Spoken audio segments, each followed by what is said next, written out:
તેમાં કોઈ શંકાને સ્થાન નથી. અને તમે જોયું પણ હશે કે જેટલા લોકો દાનવીરો હોય છે તેને કુદરતી ભગવાન મહાદેવની અથવા કોઈ પણ દેવતાની સહાય થાય જ છે. અને તેના ઉદ્યોગ ધંધામાં ભલે તે ગમે તે કાર્ય કરતો હોય, સારું કાર્ય કરતો હોય અથવા નરહું કામ કરતો હોય, લીગલી કામ કરતો હોય અથવા અનલીગલી કામ કરતો હોય, પણ જે લોકો દાન ધર્મ કરે છે ને, ઈશ્વરની શક્તિ તેની ઉપર પ્રબળ બની જ જાય છે અને તેને 100% ને 1001% તેને બમણું પ્રાપ્ત થઈ જ જાય છે. એટલે હંમેશા આપણે ફૂલ નહીં તો ફૂલની પાકડી દાન ધર્મમાં વાપરવી જ જોઈએ.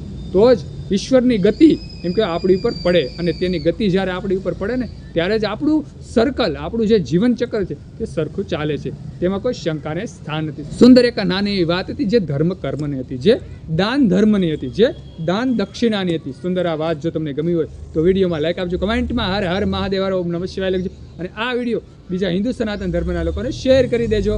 બધા શિવ ભક્તોને, હિન્દુ સનાતન ધર્મના લોકોને મારા હર હર મહાદેવ અને ઓમ નમઃ શિવાય.